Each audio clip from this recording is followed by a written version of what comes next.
गुरु भाई जय सिया राम। आज हम लोग थोड़ा गुरुदेव की चर्चा कर लें।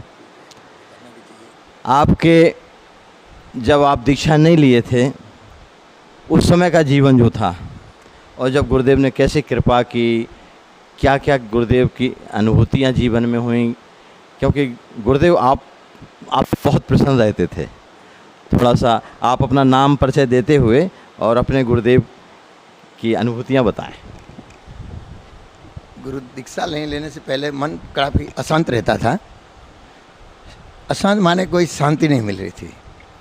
मैं उस समय गुरु की खोज में था महाराज जी। गुजरात का भ्रमण किया गुरु खोजने के लिए। हम एक दो जगह गए भी, मन को शांति नहीं मिली, वहाँ मन लगा नहीं। तो उस समय हमारे लक्ष्मण भाई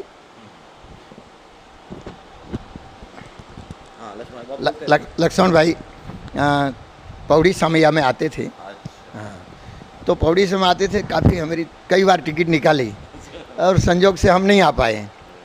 कुछ न कुछ काम निकल जाते, कुछ न कुछ माया के प्रभाव से सत्संग में जाना जंजाला, बस सत्संग के प्रभाव नहीं आ पाते थे। तो कुछ ऐसे समय बीतता गया, प्रभु कृपा हुई, फिर हम एक समय चले आए यहाँ। तो आए तो लीला देखी, पौड़ी की लीला देखी, बड़ा आनंद हुआ। और उस समय पिताजी और मम्मी पैदल यात्रा द्वारिका चल रहे थे गांव से। तो उनकी यात्रा द्वारिका में पहुंच गए थे। तो मुझे लीला का एक आध दिन बाकी था और मुझे चलना था लीला के लिए अपने पिताजी के यहाँ। तो संत सरकार के निमित्त लेके हम जब सवेरे चलने लगे, सवेरे 9 बजे जिगी की गाड़ी थी और 2 जन हमको छोड़ने के लिए सतना तक आए। तो रास्ते में जब पौड़ी से निकल रहा हूँ तो किशोर जी राम जी साक्षात प्रकट हो जाते हैं आकाश में, और प्रत्यक्ष जैसे अपने संबंधी को छोड़ने आते हैं इसी तरह हमें छोड़ने को आए। और ऐसे ऐसे करते एकदम आकाश में, तो मैं तो बेहोश जैसा रोने लग गया, अश्रु बहने लग गए। और मुझे तो फिर ये हो गया, कुछ समझ नहीं आई। फिर वहाँ से हमने चल दिया, तो चलते रह गए और फिर तो भगवान अदृश्य हो गए जो आपस में। तब दिल में ऐसा लगा कि कुछ न कुछ इस जगह में है, या तो महापुरुष में कुछ है। अभी दीक्षा नहीं लिया? नहीं ली थी। दीक्षा लेने से पहले की ये घटना बता रहा हूँ आपको। या तो इस जगह में कुछ है, नहीं तो इस महापुरुष में कुछ न कुछ है। क्योंकि मैं दीक्षा यहाँ लेने वाला नहीं था। मैं गुजरात में कहीं भी अपने वतन में दीक्षा लेना चाह रहा था। तो सब हम द्वारिका, यहाँ से बम्बई गए, बम्बई से द्वारिका तक चल गए। ऐसा लगता है हमारे साथ कोई नहीं कोई है। और इतना सफल यात्रा हुई द्वारिका तक कि कोई कष्ट नहीं हुआ। फिर दिल में ऐसा लगा कि चलो यहाँ आना चाहिए, पौड़ी हर साल। फिर आते थे। सरकार ने दीक्षा ले, एक जन सीताराम उमाया भाई, उन्होंने कहा कि भैया दीक्षा ले लो, ऐसे संत मिलने वाले नहीं है। हम तो काफ़ी जब घूमे हुए पूरे इंडिया में, हिंदुस्तान में, कहीं ऐसे महापुरुष दिखना दुर्लभ है इस जगह। तो हमने दीक्षा उनके कहने भी और अपने अनुभव से दोनों का मजबूत करते दीक्षा ले ली। तब काफ़ी गर्दी थी दीक्षा में, उपदेश सुना और दीक्षा ले ली। दीक्षा ले ली, फिर भी मन में ऐसा लगा कि हम दीक्षा तो ली, सरकार तो हमको पहचानते नहीं, हम दीक्षा ले ली। फिर ऐसे ही समझो लीला पूरी होगी। फिर दोबारा गाँव गए, ऐसे बम्बई गए। रात को सरकार सपने में आते हैं। सपने में आते हैं, बोलते क्यों भैया, क्यों टेंशन ले रहे हो? बस इतना का अदृश्य। उस समय महाराज जी मेरी जो स्थिति, जो उदास था, वो उदासीन एकदम चली गई। इस सरकार की कृपा से जो मैं सब सरकार नहीं जानते हैं वो मेरा मन में था, दुभाव वो सब चला गया। और सरकार प्रत्यक्ष आके दर्शन दे गई सपने में। बस उसके बाद में पौड़ी का आना जाना मेरा चालू रहा। पौड़ी का चालू रहने से मुझे कुछ 75 साल होना था लीला का। उस समय मेरे बच्चे की शादी थी, बड़े वाले की। तो भगवान दास जी ने कहा कि अगर शादी है तो कुछ न कुछ विशेष अनुदान करिए कुछ। तो उनकी कृपा से तो हमने उस समय कुछ स्वरूपों के लिए अंगूठी बनवाई थी, सरकार की कृपा से जो छोटी सी बनाई थी। तो स्वरूपों को भेंट में उस समय दी। तो देने के बाद जब हम तो अपने जो रसोई घर है उसके कमरे में माला कर रहे थे, माला फेरे थे। सवेरे की घटना थी। भगवान श्याम सुंदर, भगवान राम जी दूल्हा स्वरूप में सवेरे प्रकट हो जाते हैं और माला कर रहे हैं, सामने आ रहे हैं। हम उठ के प्रणाम नहीं कर पाए हैं, हमारा दोष है। और फिर ओझल हो गई उसी समय, दर्शन दे के चले गए। ये महापुरुष की कृपा है, जो भी समझो, कोई सपने में नहीं, प्रत्यक्ष की घटना है ये दोनों। और इसके बाद एक और मैं बता देता हूँ आपको कि मैं यहाँ आता था हर पूर्णिमा में सरकार से मिलने के लिए। करीबन 8 साल सरकार का शरीर था, तब तक मैं चलता रहा उनकी कृपा से। मेरा कोई उसमें सामर्थ्य नहीं है, ये महापुरुष और सदगुरु की कृपा से ये सब होता रहा। नहीं तो मुझे यहाँ आने के लिए कोई ऐसी इच्छा नहीं होती थी, मगर वो महापुरुष ने सब करवाया, ये उन्हीं की कृपा रही, अपना कोई सामर्थ्य नहीं। पर एक दिल में रहा था कि मुझे भगवान, सब कहते कि भगवान को कुछ संबंध के बनाओ, तो मैं सोचा कि मैं क्या संबंध बनाऊं, प्रभु आप ही बताओ मेरा आपके क्या संबंध है। ऐसा मैं भगवान से प्रार्थना कर दिया। तो सपने में एकदम भगवान आते हैं मुझे, और मैं दर्शन का सीधी सदन में, और मुझे हृदय से लगा लेते हैं सखा भाव के, बस ऐसे ही हृदय से लगा लेते हैं। बस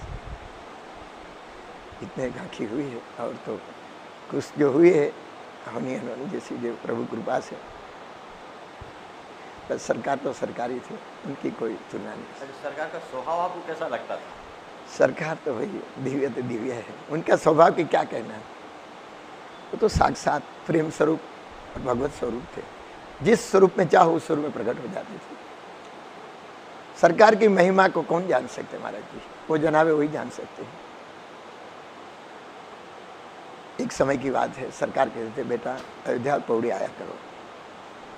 और देखो मैं एक गरीब परिवार से हूँ, और पिताजी चल बसे, और मैं माँ ने बड़ा किया और सब किया।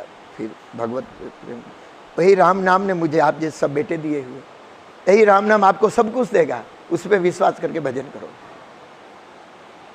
काफ़ी सरकार चरित्र कहते थे, और उनकी महिमा कौन गा सकता है महाराज जी। एक और आपको बात बता देता हूँ, ये सीधी सदन की घटना है।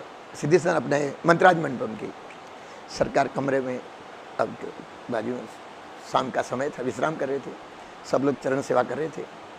तो दास भी वहाँ गया और चरण सेवा करने लगा। थोड़ी मैं 2-5 मिनट ही किया होगा, कोई ज़्यादा नहीं किया हूँ। और मैं चरण को सर से लगाया, तब जो मुझे अनुभवी हुई है वो कोई मुख से वर्णन नहीं जा सकती, उसकी महिमा कोई गा नहीं सकता। बस उनकी तो क्या अनुभूतियाँ, पल पल अनुभूतियाँ हैं, हर समय अपनी रक्षा करने वाले स्वामी हैं, उनको हम कुछ नहीं कह सकते। कहाँ कहे, 8 साल तक कोई पूर्णिमा मिस नहीं हो पाई उनकी कृपा से, जो कि मेरी कुछ इच्छा नहीं होती थी मैं पूर्णिमा भरूं, क्या मालूम कैसे पकड़ के लाते थे और उनके दर्शन करवा के भेज देते थे। कभी हम लोट भी हो गए तो इंतजार करके बैठे रहते थे, और कहते थे बेटा, हम कुछ पैसा भी रखते थे 200-500 रुपया, तो कहते बेटा हमें पैसे क्या जरूरत, मैं तो इतना पाता हूँ, बस हर बेटा अपने बाप के सामने हो गए, यही चाहता हूँ मैं तो, बाकी हमें कोई पैसे की आवश्यकता नहीं। ये सरकार का शब्द है, हम इतना पाते हैं, पैसा कौन ले जाता है वो भी हमें पता नहीं। काफ़ी सरकार की तो अनुभूतियाँ हैं, वो कहने के जाए तो काफ़ी बड़ा लिस्ट बन जाएगा। अच्छा, और मैं क्या कर सकता हूँ। आपके गुरुदेव का प्रधान उपदेश, प्रधान शिक्षा क्या रहती थी? देखो, गुरुदेव का प्रधान उपदेश तो किसी का अपमान मत करो। कोई आपको कुछ डांट भी देवे तो उनसे ये कर दो, हाथ जोड़ लो और समायत ना करो, मेरी कुछ भूल होगी तब आपने डांटा है। अमानी को मान देना, माने कोई आपका अपमान करे तो भी उसी को मान से बुलाओ, उसी को कोई उसका द्वेष भाव मत रखो, तब प्रभु को प्राप्त कर सकोगे आप। और सरकार कहते थे बेटा भगवान को पाना है तो सब संतों के हृदय में देखो, उसी में भगवान के आपको दर्शन होंगे। और सरकार की तो लीलाएं अपरंपार है, उनकी महिमा को कौन गा सकते महाराज जी। हम तो तुस बुद्धि संसार में लिपटे हुए मानव है, हम क्या उनका गुण गा सकते हैं। अच्छा, आखिरी प्रश्न के रूप में हम उन महाभाग्य माता पिता का नाम पूछना चाहेंगे। किस गांव में आपका जन्म हुआ, आपके माता पिता का शुभ नाम क्या था? देखो, हमारा जन्म हुआ कंथकोट करके गांव है, क्योंकि मैं बड़ा बेटा हूं तो महके में जन्म होता है।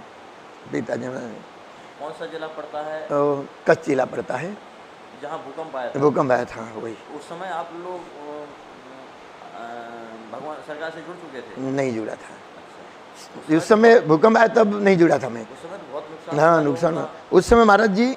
उसके बाद जन्म तो हुआ फिर हमारा गांव राव है, रापर तालुका में आते, कच्छ जिले में ही है, जहाँ माता जी का एक बड़ा धाम है, जहाँ 5000 गौएं भी है। का। अच्छा, जहाँ लक्ष्मण जी जुड़े हुए हैं। हाँ बस बस उसी गांव में लक्ष्मण भाई जुड़े हुए उसी गांव में है। माता जी बड़ी भक्ता हैं वो। हाँ बस बस। अच्छा, उन माता जी के संबंध में वो सुना है बहुत बड़ी भक्त हैं। हाँ। कैसी हैं वो, जरा कुछ? देखो माता जी एक राज परिवार से थी। हाँ, और राम जी में बड़ी अनुराग थी, प्रेम था भगवान राम में, और बचपन से कथा सत्संग कीर्तन में प्रेम था, और भगवान में अन्य प्रेम था उनका।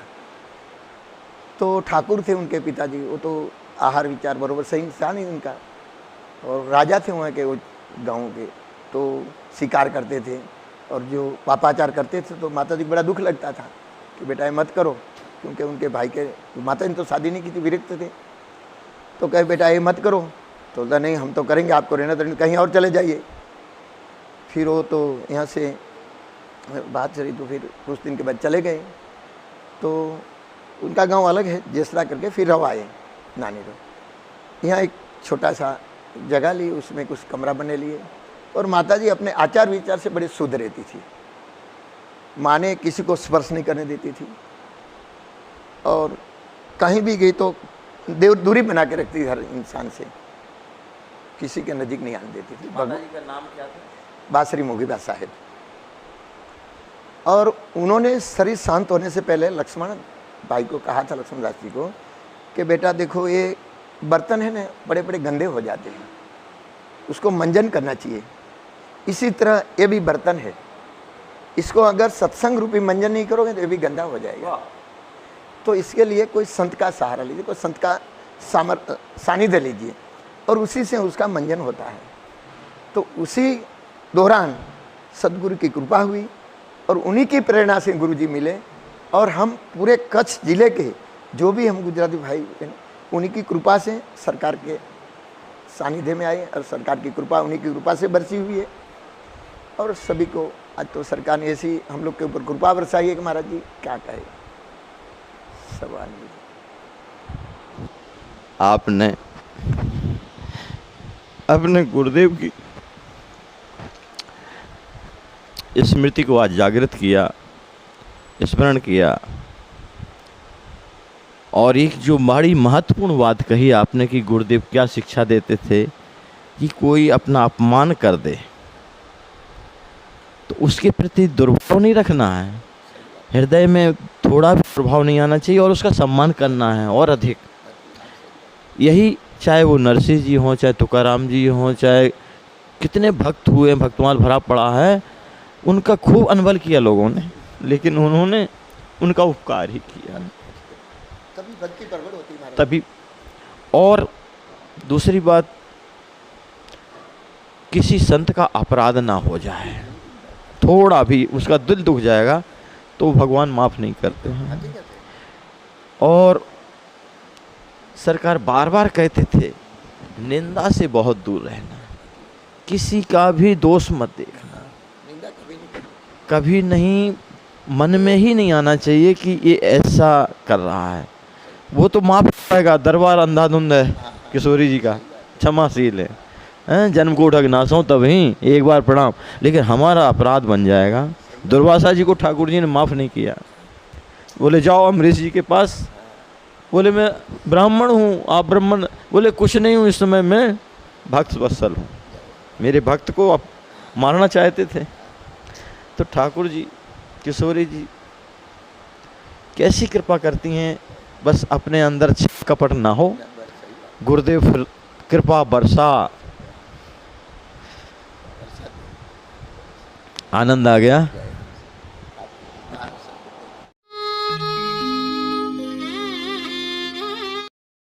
गरीबों और यहाँ तक कि भिखारियों के उपचार, खाने व रहने का उपाय कराया जाता है। अब तक लाखों लोग ट्रस्ट से उपचार के बाद स्वस्थ जीवन जी रहे हैं।